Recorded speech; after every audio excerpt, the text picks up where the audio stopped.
Let's talk for a moment about representation. No, not that kind of representation. I'm talking about individual examples that perfectly encapsulate the larger collective they're part of. For example, I think Armageddon's a pretty good representation of your average Michael Bay movie. A star-studded cast, lots of explosive, over-the-top action, lashings of patriotic heroism and earnestly grandiose posturing, and a plot that relies on the sheer willpower of the audience to hold it together. Or The Shining, which is pretty much representative of Stanley Kubrick movies as a whole. Lots of long, extended shots, awkward silences and unnerving exchanges between characters, heavy subtextual meaning, slowly building tension and paranoia, and a gradual descent into madness and violence. And then there's Ant-Man 3, or Ant-Man and the Wasp Quantumania if you're a pedantic arsehole. A movie which basically sums up everything the MCU has become. A plot so entirely predictable and generic that it feels like it was written by an overworked AI, basically consisting of a series of tired and played out tropes that have been done a million times before. Lame attempts at quippy jokes and visual gags that are jarringly at odds with what's actually happening. Headache-inducing visuals that are so obnoxiously overdone you can barely even process what you're seeing, and an ending that effectively puts everything back exactly as it was before, so that there's absolutely no weight or consequence to anything that you just saw. In short, Ant-Man 3 is everything that most of us have come to despise about Marvel at this point. It's 2 hours of trite, bland, corporatized, predictable, pointless, soul-destroying nothingness. It's the absolute antithesis of artistic endeavour that has nothing interesting to say or do,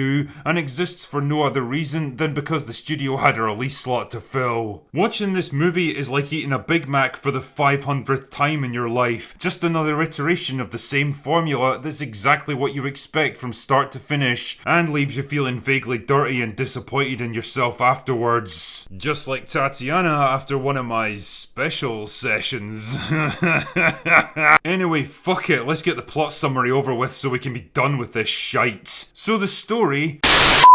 formulaic series of predictable events picks up sometime after the events of Endgame. Scott Lang is living the good life now, basking in the glow of fame and success after helping to save the world. He's well liked, respected, and dating a beautiful and intelligent woman. Yeah, she looks like she gets her hair cut in a vending machine, but whatever, I guess you can't have everything. Seriously though, the hair and wardrobe department on these films must really hate Evangeline Lilly for some reason, because the goal of every single movie seems to be to make her look as shit as possible. Anyway, whatever. So they pop round to Hank Pym's house for an awkward family lunch, when Scott's teenage daughter Cassie reveals she's created a magical quantum bullshit device that can allow them to scan and map out the entire quantum realm. Because, you know, of course she has. Because this is Marvel, where every teenage girl is a scientific mega genius that creates Star Trek level technology in their bedroom in their spare time for fun.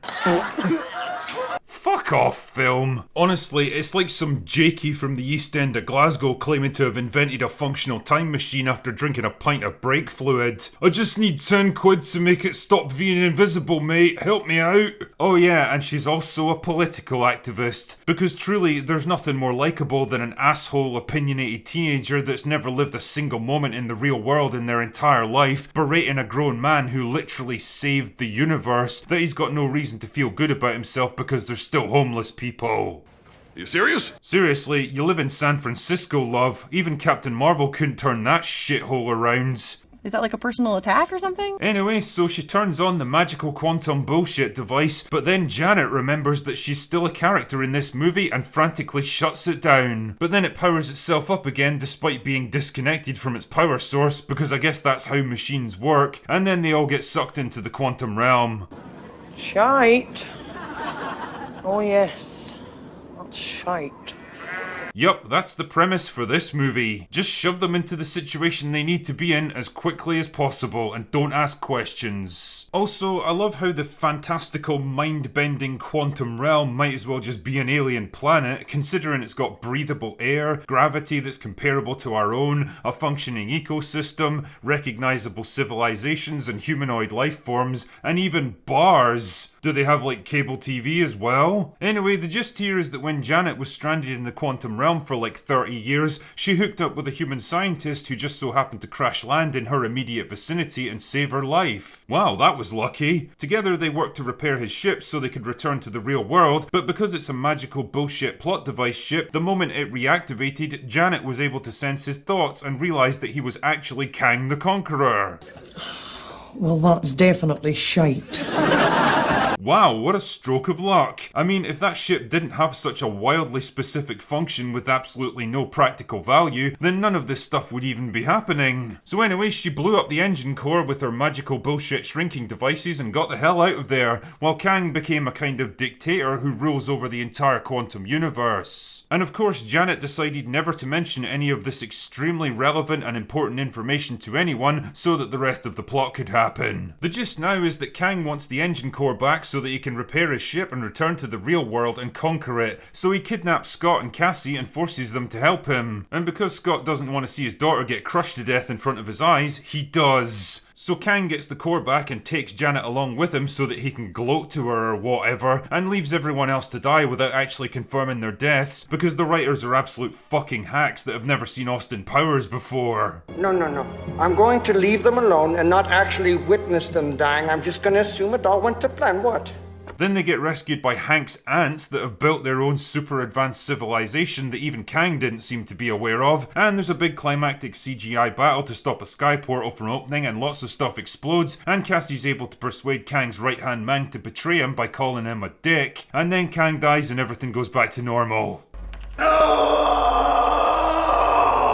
What a pile of absolute shite. Honestly, when I think about what this movie is, what it's trying to be, and what the thought process behind it was, I realise that it's nothing more than a laundry list of every tired Marvel movie trope that we've seen over the past 10 years. I mean, say what you want about the first Ant-Man, but you at least got the impression that it was trying to do something a bit more creative and different. It was a heist movie, it was low level and personal, it actually had a bit of creative energy and imagination behind it. This film just feels so utterly flat and devoid of soul and personality that it was like it was designed in some corporate boardroom by committee. Of course, the film has to bombard you with such insane visuals that it completely overwhelms your brain and leaves you numb. Of course, the fate of the entire universe has to be at stake, because God forbid you'd give us a small group of characters that we actually care about instead. Of course, the finale has to come down to a pair of generic CGI armies blasting away at each other against a CGI backdrop with no real indication of which side is winning or losing. Of course, every single dramatic moment has to be undercut by gratingly inappropriate humour, because if people aren't laughing, they're not enjoying themselves. Of course, every single female character has to be ferociously intelligent, successful, physically tough, resourceful, brilliant at fighting, and able to magically figure out things that they shouldn't possibly know. Of course it does, because it's a Marvel movie, and Marvel movies are literally just the same formula repeated again and again, only with slightly different variables. The cast is bloated way beyond the requirements of the actual storyline. The only people that are vaguely relevant are Scott, Cassie, and Janet, which kind of makes me wonder why the others were even involved. Like, why even call it Ant-Man and the Wasp if you're not going to give the Wasp anything to do? Michael Douglas spends most of the movie standing around with the kind of shell-shocked expression that just tells you he's wondering what the fuck happened to his career, while Evangeline Lilly looks confused and pissed off most of the time. I mean, I can't say I blame her with that shitty haircut. Cassie went from a cute, likeable little kid in the first movie to an obnoxious, self-righteous, sarcastic, abrasive know-it-all, played by an actress in her mid-20s for some reason, and I can't help wondering, who the fuck is this character even supposed to appeal to? I mean, do women look up to arrogant arseholes like that and think, yeah, I want to be like that? Oh yeah, and then there's MODOK.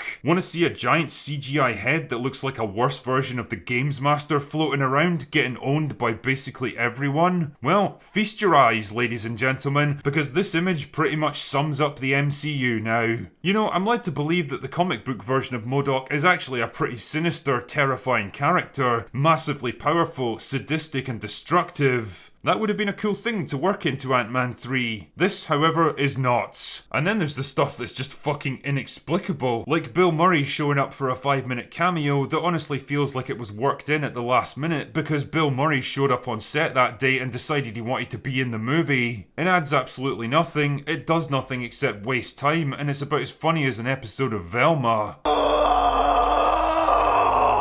One of the few bright spots of this absolute shit show is Jonathan Majors as Kang. I mean, don't get me wrong, he's no Thanos, but he's got at least a tiny bit of gravitas this time around, mostly because he speaks with big, dramatic pauses. Really though, like most of the rest of the cast, he's far too good for the bottom of the barrel shite like this. I can only hope that Creed 3 gives him a better chance to stretch his acting muscles because I think he's destined for much better things than this. Ultimately, the Marvel Cinematic Universe feels like some old rock band playing their greatest hits at gig after gig. They're basically on autopilot now, nobody's hearts are really in it anymore, they all know the routine off by heart and what the audience expects, and it's really just a case of getting through the set so they can move on to the next gig forever. And I have to admit, part of me still held a tiny flame of hope that they might have recognised where the franchise was going wrong after the train wreck of Phase 4, that they might vary things up now and then, try new things, different ideas, maybe break from the old, well-worn Marvel formula once in a while, especially since this movie is supposed to kick off Phase 5 with a bang. Instead it's just the same crap regurgitated once more, and if the box office underperformance is anything to go by, Phase 5 isn't going to start with a bang, but with a pathetic whimper. Anyway, that's all I've got for today. Go away now!